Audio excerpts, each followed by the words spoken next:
स्वागत है मातृभाषा हिंदी में। आज हम कक्षा 11वीं में सूरदास जी के द्वारा रचित पदों का वर्णन करने जा रहे हैं। सूरदास जी जर्मन थे, किंतु उन्होंने अपने ऐसे अगाध प्रेम का वर्णन किया है जिस प्रेम का वर्णन वो श्री कृष्ण के प्रति समर्पित करना चाहते थे। पद में सूरदास जी ने बताया कि किस तरह से श्री कृष्ण सुदामा के साथ खेल खेल में रुष्ट हो जाते थे। क्या वास्तव में भगवान और सुदामा खेल में एक दूसरे से नाराज होते थे? उनके बाल रूप का सहज वर्णन किया है। दूसरे पद में गोपियों को लगता है श्री कृष्ण सदैव बांसुरी बजाते हैं और यही बांसुरी उनके लिए एक सोतिया का कार्य करती है। गोपियों को आभास होता है कि इस बांसुरी के द्वारा श्री कृष्ण उनके प्रेम से वंचित होते जा रहे हैं या गोपियां उनके प्रेम से वंचित होती जा रही हैं। सूरदास जी की भाषा शैली है ब्रज। आज हम वर्णन करने जा रहे हैं कक्षा 11वीं में सूरदास के पद। काव्यांश की पहली पंक्ति है, खेलन में को काको गुस्सैया। खेल खेल में कौन किसको गुस्सा करता है? ठीक है कि खेलते समय किसी को किसी से गुस्सा नहीं करना चाहिए। हरि हारे जीते श्री सुदामा। इस खेल में सूरदास जी ने कहा कि भगवान श्री कृष्ण हार जाते हैं और श्री सुदामा जी जीत जाते हैं। बरबस ही कत करत रसैया। श्री कृष्ण के हार जाने पर सुदामा जी कहते हैं, हे कान्हा तुम व्यर्थ में ही, बरबस का शाब्दिक अर्थ होता है व्यर्थ, तुम व्यर्थ में ही इतना गुस्सा, रिसैया माने रिस, जो कक्षा 10वीं में भी आया है। रिस का शाब्दिक अर्थ होता है, मायना होता है गुस्सा, कि तुम व्यर्थ में ही इतना गुस्सा क्यों करते हो। जाति पाति हम ते बड़े नाही। सुदामा जी श्री कृष्ण को संबोधित करते हुए कहते हैं कि यदि तुम जात पात का विवाद शुरू करते हो, प्रारंभ करते हो, तो जात पात भी तुम्हारे हमसे बड़े नहीं है। अर्थात तुम भी ग्वाले और हम भी ग्वाले। ना ही बसत तुम्हारी छैया। हे कान्हा, हे माधव, और ना ही हम तुम्हारी छैया, तुम्हारी आश्रय छाया में रह रहे हैं। ठीक है, तो फिर मैं बता रही हूँ, खेल खेल में श्री कृष्ण हार जाते हैं तो सुदामा जी उनसे कहते हैं, हे केशव, खेलने में या खेलते समय किसी प्रकार का गुस्सा नहीं करना चाहिए।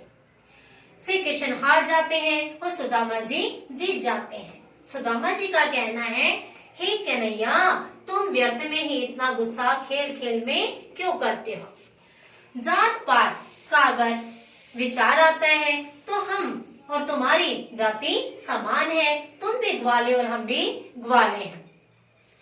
ना ही बसत तुम्हारी छैया। सुदामा जी कहते हैं, हे माधव, हे केशव, और ना ही हम तुम्हारी छत्र छाया में रह रहे हैं। अति अधिकार जनावत याते। यदि तुम अधिकार जमाना चाहते हो, तुम हमारे ऊपर किसी प्रकार का अधिकार या दबाव दिखाना चाहते, दर्शाना चाहते हो, जाते अधिक तुम्हारे गैया, तो तुम्हारे घर यदि ये अधिकार है, तुम ये अधिकार दिखाना चाहते हो कि पूरे ग्राम में, पूरे गांव में तुम्हारे घर ज्यादा गाय हैं, तो हमारे घरों में भी तुम्हारे गायों से अधिक गाय हैं। रूठे ही करे तासों को खेले। रूठे ही करे, क्यों? तुमने रुसा दिया है। रूसना ये ग्रामीण शब्द भी है, ब्रज भाषा का शब्द भी है। रूठे ही करे तासो, तुमने इन्हें नाराज कर दिया है। को खेले, कौन तुम्हारे साथ खेलेगा। अर्थात तुमने झगड़ा करके रुष्ट होकर अन्य ग्वालों को भी नाराज कर दिया है। रही बैठी जह तह ग्वैया। सारे ग्वाले जो तुम्हारे साथ खेलना चाहते थे, तुम्हारे नाराज होने से इधर उधर जाकर बैठ गए हैं। सूरदास प्रभु खिलावे चाहत। सूरदास जी कहते हैं, इस समय इतनी विचारधारा होने के बाद श्री कृष्ण अपने मित्रों को पुनः खिलाना चाहते हैं या खेल में लगाना चाहते हैं। दाऊ दियो करी नंद दोहैया। जो उनके दाऊ हैं, जो उनके बड़े भाई हैं, उन्होंने नंद बाबा की दुआई देकर अपने अन्य मित्रों को श्री कृष्ण को खेलने का आह्वान या पुकार की है। समझ आया है?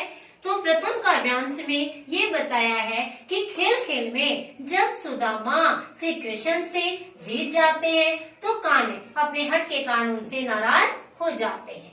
तो सुदामा जी उन्हें कहते हैं कि बालपन में, बचपन में ना तो जात पात मध्य आती है, ना किसी प्रकार का अधिकार, और मित्रों में किसी प्रकार की नाराजगी होना संभव नहीं होना चाहिए। दूसरे काव्यांश में है मुरली तो गोपाल ही भाव दे। इस काव्यांश का जो संकेत है वो संकेत है मेरे विद्यार्थियों कि जब गोपियों का आभास होता है हर पल श्री कृष्ण बांसुरी को अपने समीप रखते हैं। एक पल के लिए भी बांसुरी श्री कृष्ण से अलग नहीं होती। इस स्थिति में एक सखी दूसरी सखी से वर्णन कर रही है, मुरली तो गोपाल ही भाव दे, कि ये जो मुरली है, ये जो बांसुरी है, ये श्री कृष्ण को ही भाती है। अर्थात इस मुरली के सामने हम जैसी गोपियों का कोई स्थान नहीं है। श्री कृष्ण को केवल मुरली भाती है या अच्छी लगती है। सुनीरी सखी जदपि नंदलाल ही नाना भांति नचाओती। एक सखी दूसरी सखी से कहती है, हे सखी, जब ये मुरली श्री कृष्ण के पास आती है, नंद बाबा के लाल के पास आते हैं, अर्थात कान्हा के समीप होती है, तो नाना भांति अनेक प्रकारों से नचाती है। अर्थात किसे? कि जब ये मुरली श्री कृष्ण के पास होती है तो अनेक प्रकार से श्री कृष्ण को नचाती रहती है, अर्थात अपने हाथों की कठपुतली बना लेती है। राखती एक पाई डांठो करे। राखती रखती है, एक पाई डांठो, ठाडो का मतलब होता है खड़े होना, कि ये जो बांसुरी है वो श्री कृष्ण को एक पैरों पर खड़ा रखती है। अति अधिकार जनावती, और यही बांसुरी हमारे श्री कृष्ण, हमारे केशव, हमारे मन के मीत पर अपना अधिकार जमाती है। कोमल तन आज्ञा करावती, उन्हें अच्छा नहीं लगता।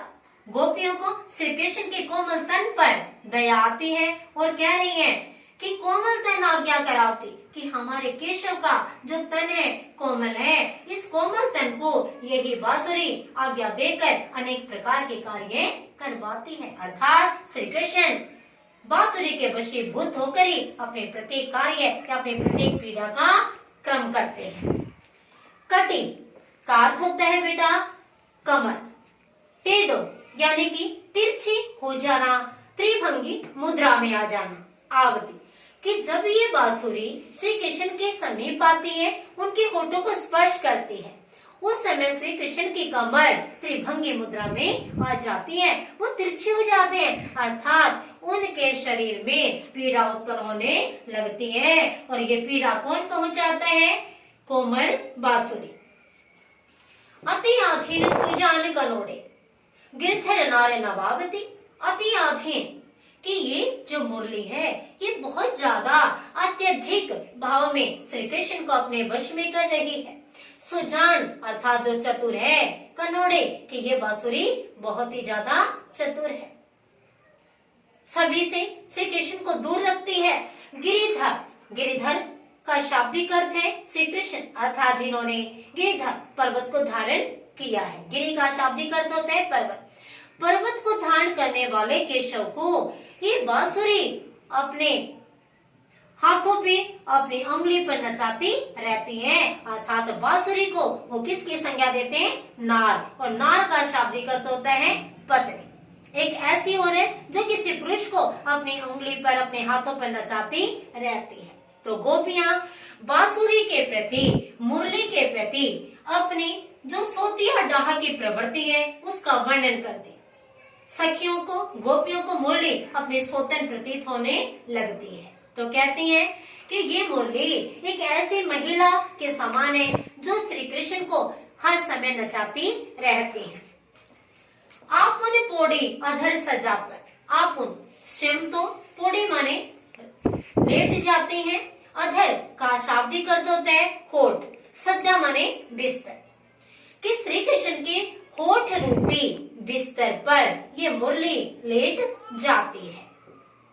कर पल्लव, कर का अर्थ होता है हाथ, पल्लव पत्ते, पलुटावती अर्थात कि उनके हाथ है, श्री कृष्ण के जो हाथ हैं वो बांसुरी के पैर दबाते रहते, अर्थात जिस समय बांसुरी के छिद्रों पर श्री कृष्ण अपने हाथों से दबाकर उसे बजाने का प्रयास करते हैं, तो गोपियों का कहना है कि ये मुरली जो बांसुरी है वो श्री कृष्ण के होठों पर लेट जाती है और श्री कृष्ण के हाथों से अपने पैर दबाने लगती है, अर्थात मुरली एक महिला के समान है जो हर समय सर्वत्र श्री कृष्ण पर अपना साम्राज्य स्थापित करना चाहती है।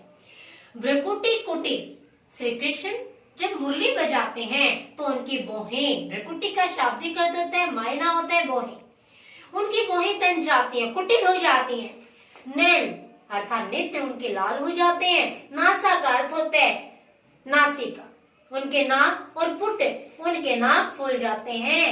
हम पर कोप करावती अर्थात जिस समय श्री कृष्ण मुरली बजाते हैं तो उनकी भ्रुकुटी, उनकी बोहें तन जाती हैं, नेत्र लाल हो जाते हैं, नाक के नथुने फूल जाते हैं और इस अवस्था में जब हम उनके समीप जाते हैं, हम पर कोप करावती, उस समय ये बांसुरी का प्रेम ही श्री कृष्ण के द्वारा हम पर गुस्सा करवाता है। सुर प्रसन्न जाने एक क्षण, सूरदास जी कहते हैं कि प्रसन्न जाने एक क्षण, जब श्री कृष्ण एक पल भी प्रसन्न होते हैं, धरते शीस डुलावते, धर माने शरीर होता है, धड़ और सिर उनका झूमता रहता है, अर्थात इन पंक्तियों में ये बताया गया है कि जब मुरली श्री कृष्ण के समीप रहते हैं, श्री कृष्ण भी प्रसन्न रहते हैं और धड़ से लेकर सिर तक सदैव वो झूमते रहते हैं। इन पंक्तियों के माध्यम से एक सखी ने दूसरी सखी से मुरली को स्वयं की सौतन बताते हुए अपने वियोग का वर्णन किया है। इस वियोग के वर्णन के द्वारा गोपियां श्री कृष्ण के प्रति अपने अनन्य प्रेम को भी प्रकट कर रही हैं।